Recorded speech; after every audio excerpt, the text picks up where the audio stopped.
For many years now, Russ and Craig have had many wide-ranging conversations with folks from all over the gaming world. This is one of those conversations.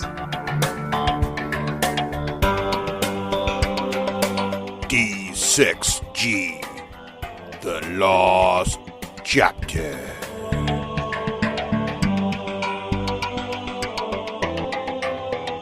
And so that's why the Emperor is now... Oh, wait. I don't want to spoil anything. So let's just talk about donuts. Here we are in Dunks. Was that Ross? Ross, are you enjoying? What? Did you hear that? Did you hear that? That sounded like a wounded animal. Who's in that booth of? Oh, that's Ross. How many of those have you eaten? Just a few, but there's more coming where those are coming from. Excellent. What are you eating, sir? I am eating the cinnamon twists, as you can plainly see. Oh, nice. Oh, yes. Sorry, how did I miss that? I like the cinnamon twist. Well, this is exciting, Ross. We haven't seen you in forever, it feels like, here at Dunkin'. It has been a while. This is great because we definitely want to catch up with you. I heard a bird told me, and we'll talk about this in the main show, but a bird told me you've been working on the latest incarnation of a 40K RPG. That is absolutely correct. Awesome. So we'll talk about that in the main. Very exciting. But Craig, since Ross is here, we might want to bring this up. You were mentioning to me the other day an article you were reading about how Games Workshop is sort of thinking differently about the GW 40K narrative process. Well, I would say that that's sort of common knowledge. Their different approach. But what the article that I read, which was a blog post by Gav Thorpe, was more along the lines of, it sort of touched on that, which is what I found the most interesting. And then he went on to talk about the Aeneid, which is, of course, the new sort of splinter faction of the Eldar, and how they were based on just little bits and pieces that he had dropped into the fluff decades ago, because back then the whole focus was not illuminating anything, but just giving little brief glimpses here or there. Well, right? just to be clear, Aeneid is the name of the god. The group is the Inari. Okay. Oh, see, and that's why we have Ross be careful, here. Craig, that is why I told you it was synergy. You are in the Ross Watson actually zone. You are right in his wheelhouse. Okay, mark the time. I think we're at 2 minutes and 35 seconds before the first. Actually, well deserved. I don't think I said those words precisely. No, you didn't. It was just the intent. I just called you out because it felt fun. Right. Imagine me pushing up on my glasses while I'm saying it. Well, actually. But yeah, so I mean, that's always been one of the main differences, right, between 40K and primarily War Machine, who took exactly the diametrically opposed view on fluff, where 40K kind of was a sandbox would be the proponent's way of putting it. And stagnant would be the opponent's way of putting it, where the larger universe did not advance, but stories within that universe were told, advanced, developed, and were concluded. But the overall setting never really advanced. It's like the G.I. Joe cartoon method of storytelling. You know, none of the characters ever die, and nothing ever changes after a given episode. Right? Like there's no progression in the universe. Yeah. As opposed to Privateer Press, where they're constantly advancing the whole story, and the story is actually focused on the characters, which is I never really thought about it like this until I read the Gav Thorpe article, because I always knew that I preferred the universe of 40K by far. And I always knew I preferred playing in 40K because I like creating my own characters and my own stories. But I never really but I was at the same time one of those guys who was always talking about, oh, why can't they advance the plot, blah, blah, blah, blah, blah. And I didn't really see the connection between that philosophy and what I liked about the game until that blog post really kind of put it in perspective for me, where what their past goal was to sort of set up a world or a universe, and then your stories are the stories that are being told, right? And that's and novels and authors can go in there and tell their stories. And what you've done is you've sort of created a playground where all these different people, including the players, can go in and experience their own stories. Whereas in Privateer Press, you really can't do that. Right. You've got characters who have friends and they have foes and they're advancing and sometimes they die. And then you're playing a character that's actually dead and yada, yada. But I mean, which has strengths of its own, but not really. I mean, I prefer, the storytelling mode from Games Workshop, right?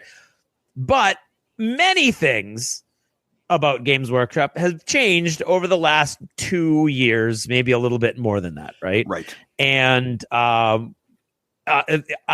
intriguingly, one of those changes is the shift to them like doing a new role-playing game, which is how we bring Ross into this whole story, because Ross, as the role-playing guy, has now had to master all of this new development because the fluff has completely advanced now. It's almost lurched 200 years forward, right, Ross? It has lurched forward, and it is definitely a challenge for what I'm doing right now, which is the new Warhammer 40K role-playing game.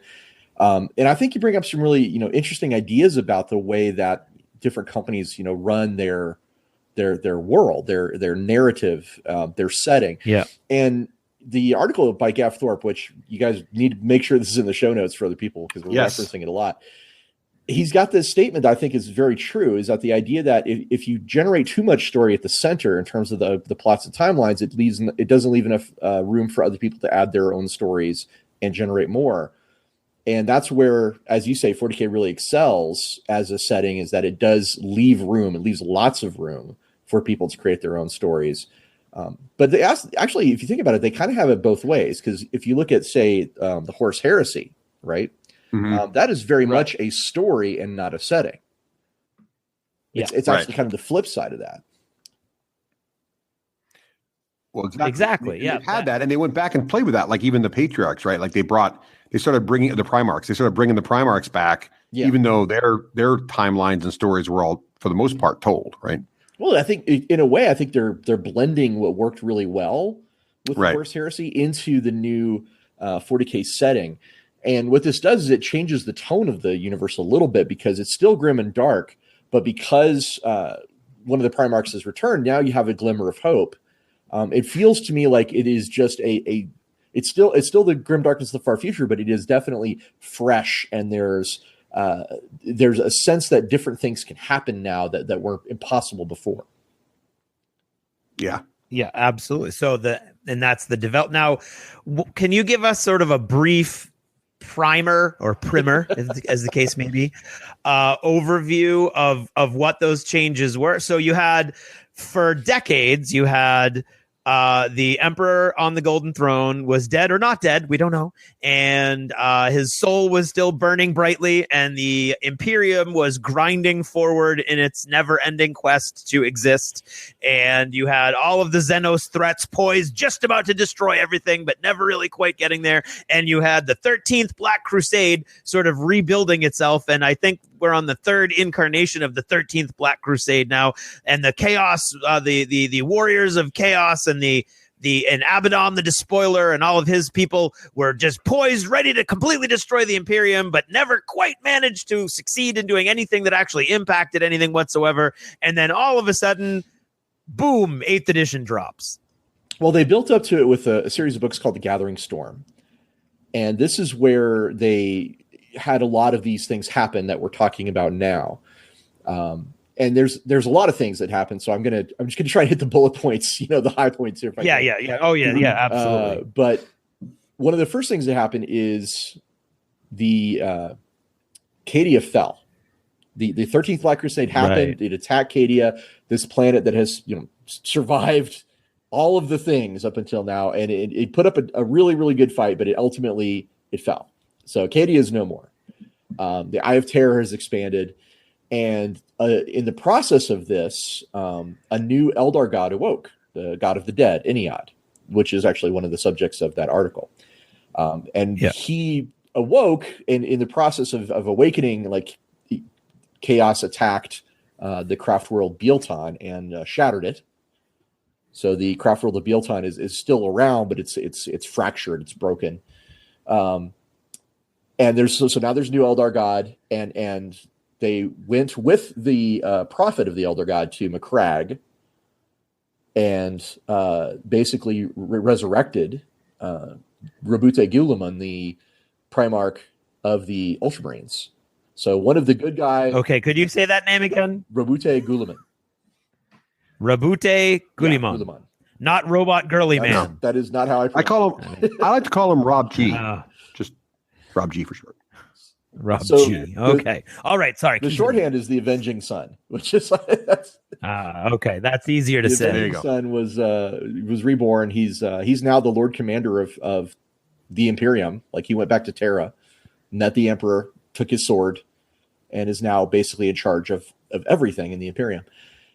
And he launched a thing called the Indomitus Crusade, which is trying to sort of rebuild and recapture a lot of worlds that were lost to chaos in the wake of another major event.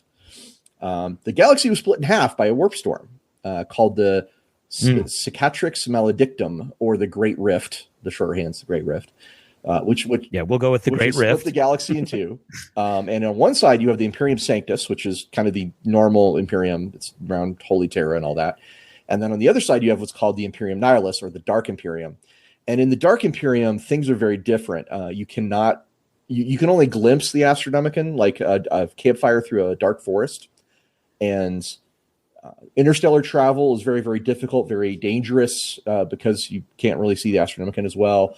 And astropathic messages have a very difficult time getting anywhere. Basically, entire systems of worlds are cut off and isolated from the rest of the universe. And the Imperium's greatest strength, which was its inexhaustible resources, has been kind of cut off at the knees in the Dark Imperium. You have planets that would ordinarily be easily reinforced by Imperial Navy or the Astra Militarum, and they can't. They have to just they have to go with what they've got. So they're under threat from chaos. Planets that were formerly considered unassailable, like Holy Terra, were attacked by chaos. So chaos is everywhere, and the timeline seems very dark because this is happening. But also the Indominus Crusade. Let's get back to that really quick. Guilliman's led that for 100 years and has basically kicked chaos's butt in a lot of different worlds, all the way back to Macragge. And they unleashed a new tide of Space Marines, the Primaris Marines that have been prepared since only a few years after the heresy. They were working on this. So actually, some of these Primaris Marines that are walking around now were alive within a few years of the Horus Heresy. So they have a very interesting perspective on the galaxy. And were they like frozen, or were they alive and aware? Some of them were frozen, were put into stasis while the Majos Dominus that was working on them, Belisarius Call is his name. He's the one that created these Primaris Marines, and he's been doing it for the last 10,000 years.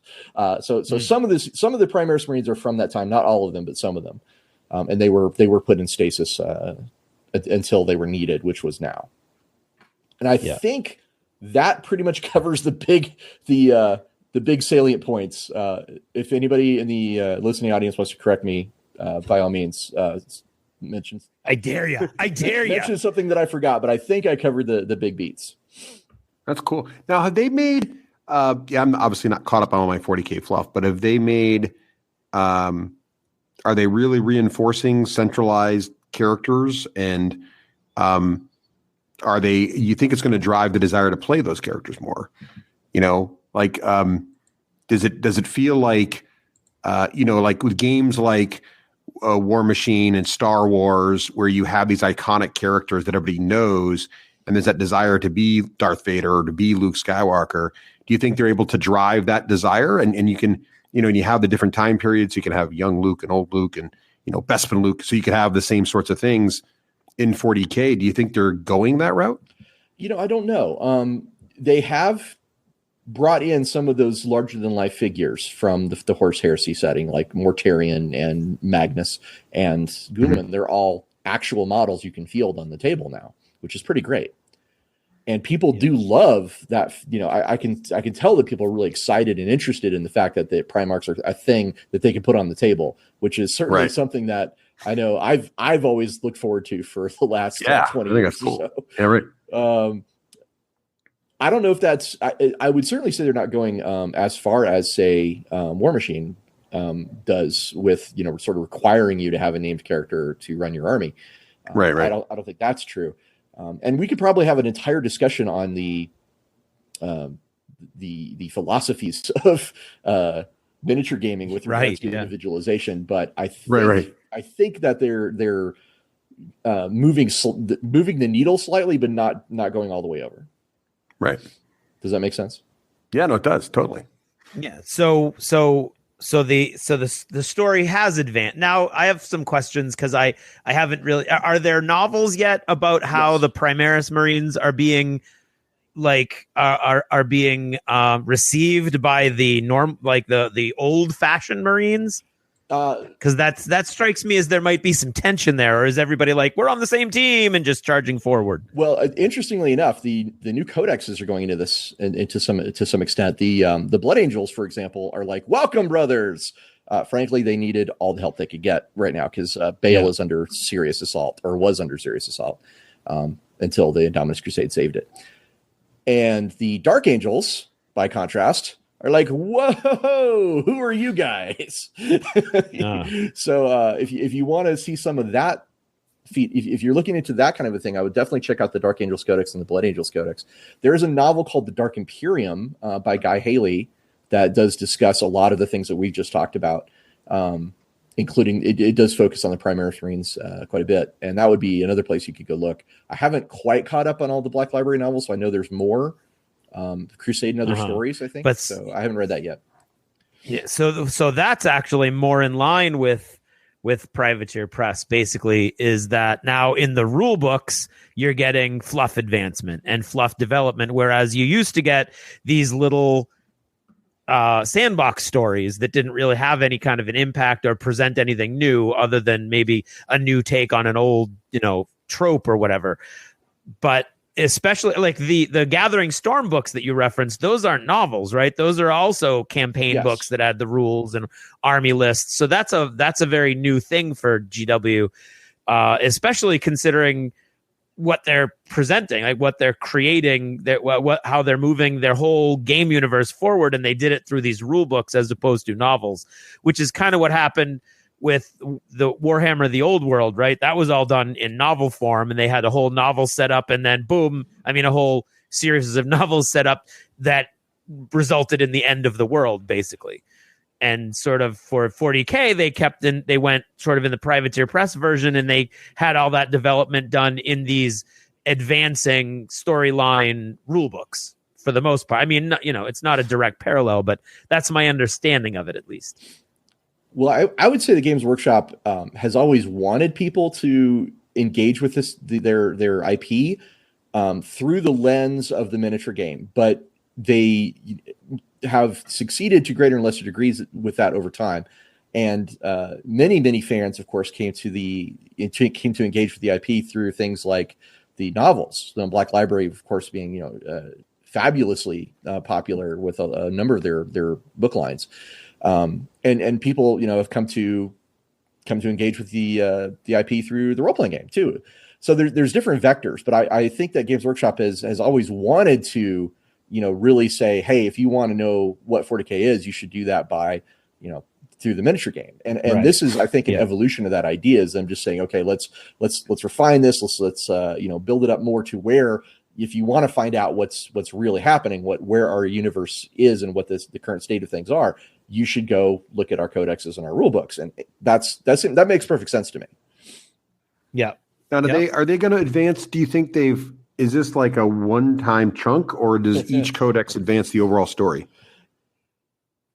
Okay. So I am not an expert on this, just to be really, really clear. You are now, Ross. My focus is on you're as close to an expert as we can get. Well, right. Okay. Or we don't want an expert closer than you. Well, okay. The guy who really knows all, right, is Phil Kelly. That's all. I'm making it very clear. I'm not Phil Kelly.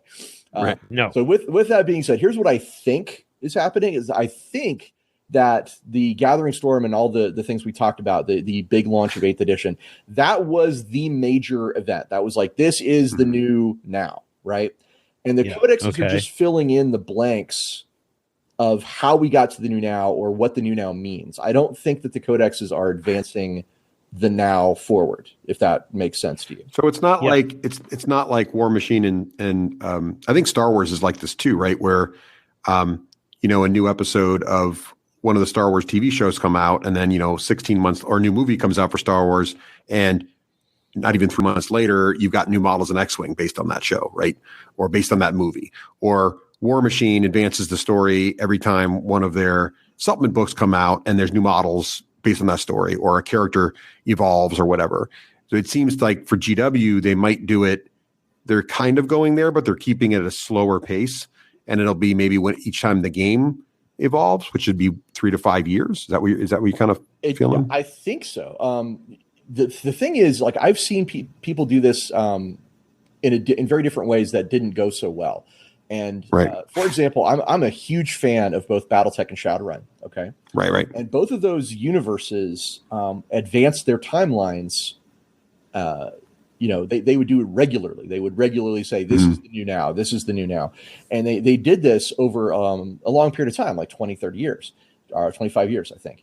And what this did for Shadowrun and BattleTech, unfortunately, is it actually damaged the identity of those IPs. At one point, if you asked a person, like, what is BattleTech? They would say, oh, it's gyro robots fighting each other, and it's the fall of the Roman Empire, and there's these great houses trying to rebuild it. Great. That's what BattleTech is. A few years later, you say, well, what's BattleTech? And they say, well, it used to be that, but now it's a whole clans. right. It's all about the clan. So the definition of what BattleTech and Shadowrun are has, I say, damaged because I feel like you cannot just explain to someone what it is in a short paragraph anymore. Like, you can't just explain it. The essence has altered because of that. And I feel like that's not a good way to manage an ongoing story, an ongoing narrative. I think it's better. I really like the way Games Workshop does it, where they make these sort of glacial changes, where what is 40K is still a very core, consistent element, and has been for many years. Although, I think you're right. I don't think you can advance the overall timeline too much, or you do run into those problems, or you change the game, or you can create a different game in a different timeline. But you need to, but you're kind of replacing the old one, or you're making an adjunct, right? So I agree with you 100%. I think Privateer kind of does it with, they occasionally bounce ahead with maybe a new faction or something, but most of the time it's short advances in character arcs and character stories, and maybe a major character dies or evolves, but you don't have like, oh, now everybody's electric. That doesn't change. That kind of thing. Signar. Which is kind of what BattleTech did, right? It was like, oh, wait, now there's a whole new technology stack and all the mechs are different, Yeah, for example. But getting back to 40K, one thing I think that they did, it was very clever, is they introduced an in-universe reason why they can advance the timeline and still say it's Warhammer 40,000. And why is that? Instead of Warhammer 41,000. So when the Avenged Son was reborn and he went back to Terra and became Lord Commander of the Imperium, he discovered that all of the record keeping was hopelessly inaccurate. Essentially, what he discovered is no one knew what year it was with authority. and he could only estimate, based on his superhuman mind, he could only estimate that it was roughly 10,000 years since his since plot device. Yeah, which I thought was very clever. Pretty clever, actually. Yeah. And that's a lot of, you got to edit out a whole lot of stuff if you're in the 42nd millennium or whatever. Right. So they could just put a little Warhammer 40,000 and beyond in small print. And that would also work. To infinity. But so one thing that I thought was really great story-wise that he did, that the Primarch did, is he actually established a new group that's whole purpose is to try and create like accurate records and figure out what actual year it is. Which is, from a role-playing perspective, from the idea of an RPG, that's like perfect for all kinds of cool stories, But anyway, so I thought that was a clever way to handle the, yes, we're advancing the timeline, but it's still Warhammer 40,000. Right. And what's really great to me also is like an old school fan. I'm sure just like you and Craig, we've been fans of 40K since way back in the day, since Obi-Wan Sherlock Clouseau was an Inquisitor. Exactly. since there were squats in the universe and things like that. Now we're seeing the IP really bloom with things that just had been verboten. As recently as my time with the 40K RPGs at Fantasy Flight back in 2008, Gene Stealer cults were just completely verboten back then. Right. And ever since 2015, hey, do you like Gene Stealer cults? Here's some Gene Stealer cults. How about some Skitarii? How about some Custodes? Which I never ever thought we would see rules for playing Custodes, but holy mackerel, there they are, I think what they did in a lot of ways is they kind of did a test run with the Horse Heresy 30K stuff from Forge World, and just sort of releasing everything that was a possible thing that anybody ever wanted to see. Solar Exilia, sure, why not? I was like, okay, cool, that's amazing. Knights, Imperial Knights. There was a time when I never thought we'd see Imperial Knights again. Just so there's been this kind of revolutions in the last 3 years of Games Workshop opening the vaults and sort of allowing a lot of their really cool pieces of their IP bloom and come to full fruition. Yeah, I love that when they did the newest edition, they made sure that at least in the blacklists that everybody's ever model published had a rule. They pulled back on a little bit in codexes. My Rough Riders are not there anymore, but otherwise, yeah. I mean, some things still have gone in the way of the dodo. Inquisitional Stormtroopers, Rough Riders, etc. But that's fine. It's the new stuff is actually, in my opinion, like even cooler. Oh no, the models are awesome. Yeah, and you gotta call the line sometimes. I mean, there's just so much stuff. So absolutely. It's being a good curator of your IP is important. Right. I think we can all look at George Lucas and say that Lucasfilm was not a particularly good curator of its IP. So what I just read there, I'm reading between the lines. I'm seeing that GW has now sold the film rights to Disney. That's what I'm seeing. You don't feel like the grim darkness of the far future works for Disney. Although maybe it does. That rumor. So those are I think the big things that's interesting with the new 40K narrative is that this is all just it's really fresh and new, and it's still the same. It's still the 40K that we love, but there's a lot more possibilities than there used to be, and I feel excited to see what's happening next. One of the things I've had to do, of course, with the role-playing game is sort of compile a bullet point list of all the important developments that have been talked about in these different codexes, like just some kind of minor stuff that's easy to overlook. Like Mars has put out a galaxy-wide directive to all the different Forge Worlds everywhere, sort of calling them to war to support the Imperium in this time of darkness, which is awesome. Lord Dante of the Blood Angels has been declared the regent of the Imperium Nihilus, which is also really cool and interesting. Although, good luck, with that, Lord Dante. But yeah, it's just like all these little pieces of interesting stuff. Just even the fact that the Primaris Marines, that some of them were from the Horse Heresy era. It's all really cool little Easter eggs and bits that I remember. I'm sure you and Craig probably remember. Looking through the second and third edition codexes and finding those little bits and going, ooh, this is interesting. Yeah. What does this mean? Yeah. And that's that's where Gav was coming from. That's he put in some Easter eggs in 16 years ago that are now being used, right? Novels and Well, I do like factions. I just like that they're going back through that stuff and staying true to all that. Like they're not just randomly picking things, but like, I'm pretty sure we have a name for this guy someplace. They tie it back, which is awesome. So the guy's giving us the evil eye here, Craig. But how does this all make you feel, Craig? As hello, how does it make you feel? Sorry, Craig, how does it make you feel? Is your hearing aid on? You're cutting out. I didn't hear anything. Sorry. How does it? So how do I feel? Yeah. I feel great, Ruff. How do I feel about what? I feel that This Is Me was robbed at the Oscars. I felt that it was very odd that the man the woman fishman love story won Best Picture. I think that's an intriguing message to send to the sci-fi fans out there. What was there anything in particular you want to know? No, I was just saying that the guy, the Dunkin' Donuts guy's giving us the evil eye here, and I just was curious. Oh, how do I feel about him? He's a jerk. Yes. I hate that guy. Yes. Thank you. So now that your hearing aid's working again, I'm just asking, what did you think about Ross's comments trying to spin this back on me. on the whole change and what's going on now? No, I agree 100% with I'm intrigued now after this conversation with I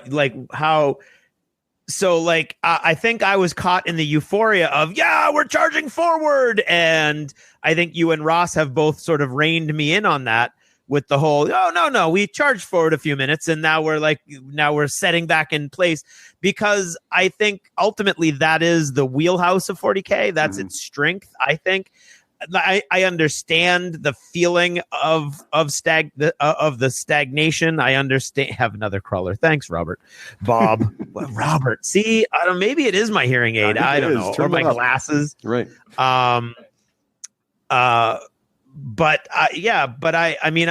I enjoy throwing down with, but at the same time, okay, so here's an interesting thing that kind of ties in again with what both of you were saying. And Russ, your question about putting characters into the game and making people want to play them. I don't think I've played my Death Guard in months without Typhus being my warlord. Mm-hmm. So, he's one of the oldest characters out there, and I love having him in there. And he's got I always take the Poxwalkers with him because he boosts them, and then I never deploy them close to each other, so they don't ever get the benefit of that. But, that was my theory when I built the army list, and then I've just he runs off and does his own thing.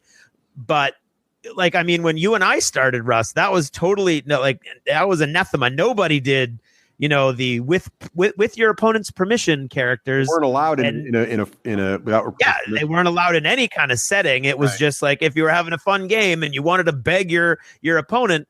But now it's right in there. It's in all the codexes. They're all totally balanced theoretically. I know some of my opponents would disagree. But I really enjoy that. But at the same time, I also have my own characters in that army, and so as I'm playing that game is taking place in a bubble of my own making. It's not so much Striker going forward and he's going to take out Vlad again, and it's so there to me there's and not to hit on Privateer. I like the game. I love Company of Iron, probably because it actually fits in more into this GW model of your own characters, but there's a staleness ultimately to Privateer, where I've got 2 or 3 generals in my Elven army, and they're going to be the same characters over and over again that are going to go up against the same characters over and over again, as opposed to me building a story, I guess. But do you think that hurts? Do you think that hurts IPs that pre-made IPs like Game of Thrones and Star Wars? When they bring that out like that, you're in the same boat. Right, it's Luke. You mean Vader. When they translate it? I think that's a completely different sort of scenario, because I think marketing wise, if you look at Game of Thrones, the miniatures game, or Legion, right? Mm-hmm. Legion's got its, in my opinion, a raft of problems that it has to deal with. Yes, it does. Okay, and one of them is a limit of factions, right? A limit of 2. And one of them is not only are you locked into the story that they're telling, you're locked into the story they're telling with only 2 leaders on one side and 2 leaders on the other, right? So, yes. But at the same time, as I said this, I'm realizing that that's exactly what Rune Wars is. Mm-hmm. Rune Wars is named characters that are your leaders also. It's very common. What I guess where I'm going is I disagree with you slightly. I would not position that named characters makes the game less fun. What I would say is that creating your own characters makes 40K extremely unique because no one else does it. So it's not, I think you can have a lot of fun with Rune Wars, you can have a lot of fun with Star Wars, and you can have a lot of fun with War Machine. And I would argue what War Machine has basically done is built what most people who enjoy the game would say, a compelling universe of interesting characters that they've created from the ground up. That's essentially Star Wars or Rune Wars or name a IP. What GW has managed to do is create a universe that you get to create your own stuff in, and you can play around in it, and it's more unique each battle because you create your own characters and your own story. Whereas with War Machine and Star Wars and Rune Wars, you're creating a story, but with those existing characters, right? Right. So you guys had a guest like a year ago, where you talked a little bit about this idea that there was individualization versus always playing someone else's story, and I think we were in that discussion. You guys were talking that there was a drift towards the prepackaged. There is, quick play. And when you want to sell someone a game that they can just pick up and play right away, the characters make sense because that is a way to get a handle on what the game is and how to play and what it's like. But if you want to get that person forever, if you want to take, I think in the discussion you said the slow dimes versus the slow nickels versus the fast dimes. Yes, I remember that. If you want the long tail effect, you want to nab somebody and get them involved where they're building their own stories and their own characters and their own individualization. That discussion you had with that guy really had a big impact on me. Well, I think that's right, Ross, and I think that's what makes. I'm glad. I was actually, when I first read Gab's article, I thought because I honestly haven't been reading the 40K fluff, so I kind of reacted the way Craig did, which is they're moving more to the War Machine model. And on one hand, I think it's cool because I do like the world building. I love when GW introduces a new faction because when they do that, they evolve the universe. Like when the Tower introduced, it changed in my mind how 40K universe worked slightly, right? And I thought that was cool. I was like, oh, that's interesting that they fit and they're different, but they're cool. And I remember there was a big debate when they came out because they were too good guy-ish and they looked too different, and now everybody accepts them as awesome. But but I liked it because it was different. So I love when they do that. They haven't really, and then they've done it again with the Primaris Marines, where they've, instead of introducing a new faction, they've introduced a new twist on an existing faction, which really evolves the story and changes the universe slightly also, which is cool. So I like that, but I do like that. I hope they keep the character personalization. It's easier to do the personalized characters, right? It's easier to balance them because there's no war gear to worry about. And it's easier to sell the models because there's no like multiple assembly options you have to be able to customize all your war gear and all your kit. So it's an easier path, but I hope GW kind of stays their unique way, because that's always, I thought, been their coolest appeal, is that you can basically build your own heroes and then play your own heroes. And I think that's extremely unique because I pretty much think every other miniature game has moved away from that. Well, Games Workshop is a super talented team working over there. Phil Kelly and his group in the main studio are just doing a fantastic job of maintaining that fluff and doing things the smart way. They also have a top-notch team at Forge World and Specialist Games. My good friend Andy Hoare, who's doing Necromunda over there, the approach that they're taking to developing Necromunda within the greater idea of what it means for 40K is pretty amazing and cool. So yeah, I mean, I believe in the people that are there, and I believe in the teams that they've built. So I have a lot of faith that what we're seeing now is just the start of more really awesome twists and well-considered developments of their IP for the future. Well considered. Look at that, sir. Well done. Oh, see. Well, we are excellent. Now we can let that guy kick us out. Let the guy kick out. So, Ross, it was great chatting with you here at Dunks, and we will see you again in about a week on the main show. Outstanding. Oh, nice. And you can talk more about the 40K fluff. I'll look forward to it.